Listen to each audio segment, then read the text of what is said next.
صرف پیسہ ہی رزق نہیں بلکہ عقل، ادب، چہرہ، اولاد، علم بھی رزق ہے، اور اس سے بڑی بات کہ بہترین دوست بھی رزق میں شامل ہیں۔ میرا تعلق تو اس بھولی بھالی نسل سے رہا ہے جو خلوص دل سے سمجھتی تھی کہ بچے بزرگوں کی دعا سے پیدا ہوتے ہیں۔ ڈاکٹروں کو تندرست آدمی جبکہ صحافیوں کو نارمل حالات اچھے نہیں لگتے۔ ایک بات سمجھ نہیں آتی کہ مسلمان موت ہی کیوں ایمان پر مانگتا ہے، زندگی ایمان پر کیوں نہیں گزارنا چاہتا؟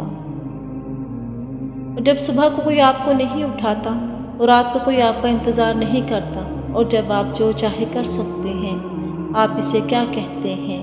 آزادی یا تنہائی؟ پڑوسی کے بچوں کی بھوک اور فاقے سے انجان رہنا اور اس کی بیوی اور بیٹی کی حرکتوں سے واقف رہنا ہمارے معاشرے کا بہترین مشغلہ ہے۔ کچھ لڑکیاں امیر ہونے کی چاہت نہیں رکھتی، مہنگی یا برانڈڈ چیزوں کے پیچھے بھی نہیں بھاگتی، وہ بس پرسکون زندگی کی خواہش مند ہوتی ہیں، اپنی زندگی میں کسی ایسے شخص کی چاہ رکھتی ہیں جو اس کے وجود کو خاص بنا دے، اسے سمجھے، اس کی عزت کرے، اس کی باتوں کو ترجیح دے، اس کے ہر چھوٹے موٹے ناز و نخروں کو پورا کرے، اور سب سے اہم، اس کی دنیا کو خوبصورت بنا دے۔ سیانے کہتے ہیں اتنے اجلے نہ بنو کہ دوسرے میلے نظر آئیں۔ ہم تکلیف کے جس مقام پر بھی ہوں، ہم سے آگے ضرور کچھ لوگ ہوتے ہیں، انہیں دیکھ کر ہمیں شکر کی لاٹھی تھام لینی چاہیے تاکہ راستہ سہولت سے کٹ سکے۔ محبت میں عورت کا برا وقت تب شروع ہوتا ہے جب وہ کسی مرد کو بول دے کہ میں آپ کے بغیر نہیں رہ سکتی۔ اس جگہ مت جاؤ جہاں لوگ تمہیں برداشت کرتے ہوں، وہاں جاؤ جہاں لوگ تمہارا انتظار کرتے ہوں۔ معلوم سب کو ہے کہ زندگی بے حال ہے، پھر بھی پوچھتے ہیں کیا حال ہے۔ نیک بننے کے لیے بھی ایسی کوشش کرو جیسی کوشش خوبصورت دیکھنے کے لیے کرتے ہو۔ سوچ لینے سے چراغ نہیں جلتے، اس کے لیے کوشش کرنی پڑتی ہے۔ ناراضگی ظاہر کرنا دل میں برائی رکھنے سے بہتر ہے۔ صبر ایسے کرو جیسے روزہ رکھ لیا، اس تسلی کے ساتھ کہ مغرب کی اذان ہونی ہے۔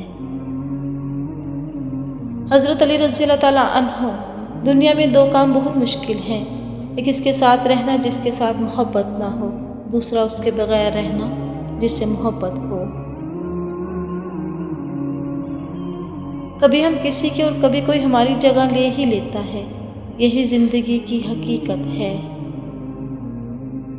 شوگر کی بیماری اتنی بڑھ گئی ہے کہ لوگ میٹھا کھانا پینا تو کیا، میٹھا بولنا بھی چھوڑ گئے ہیں۔ عقل کے 2 نقطے فضول، عشق کے 5 نقطے بے معنی، حسن کا 1 نقطہ کچھ بھی نہیں، دل بغیر نقطے کے سب پر حاوی۔ کوئی پوچھے گا تو کہہ دوں گا کہ ہاں ہوئی تھی محبت، مگر جس شخص سے ہوئی تھی وہ محبت کے قابل نہیں تھی۔ کمال کے لوگ ہیں، ٹائم کسی کے پاس نہیں اور ٹائم پاس سب کر رہے ہیں۔ سنو تم نے ایسی لڑکی کھو دی ہے جو یہ سوچ کر رونے لگ جاتی تھی کہ جنت میں حوروں کے ساتھ تمہیں کیسے برداشت کروں گی۔ میں نے اپنی زندگی سے یہ سیکھا ہے کہ انسان کو کبھی بھی حساس نہیں ہونا چاہیے۔ ایک حساس انسان سب سے زیادہ مشکلات اپنی ذات کے لیے پیدا کرتا ہے، ایسی باتوں پر گھنٹوں سوچتا اور روتا ہے جو شاید کسی نارمل انسان کے لیے کوئی معنی نہیں رکھتی۔ ہماری کتنی ہی خواہشات میں ہماری ہلاکت کا سامان ہوتا ہے، اس لیے قدرت انہیں پورا نہیں کرتی اور ہم سمجھتے ہیں کہ دعا قبول نہیں ہوتی۔ قدرت اور وقت بھی کمال کے ہوتے ہیں، جس کی قدر کرو وہ وقت نہیں دیتا اور جسے وقت دو وہ قدر نہیں کرتا۔ لمحے کی خبر نہیں، دلوں سے بدگمانیاں نکال پھینکیں، مسکرا کر سب سے ملیں، نہ جانے کب کہاں زندگی کا سفر رک جائے، ہم آج ہیں کل تھے ہو جائیں گے۔ فاصلوں سے کوئی فرق نہیں پڑتا، کچھ لوگ دل کی دھڑکن کی طرح ہوتے ہیں، جو ہمیشہ ساتھ رہتے ہیں۔ ہمارے سماج میں عورت شوہر کا دل جیت لے تو پہلا الزام جادو کروانے کا لگتا ہے۔ کچھ وقت اور واقعات انسان کو اتنا خاموش بنا دیتے ہیں کہ ضروری بات کرنے کو بھی دل نہیں کرتا۔ شکریہ۔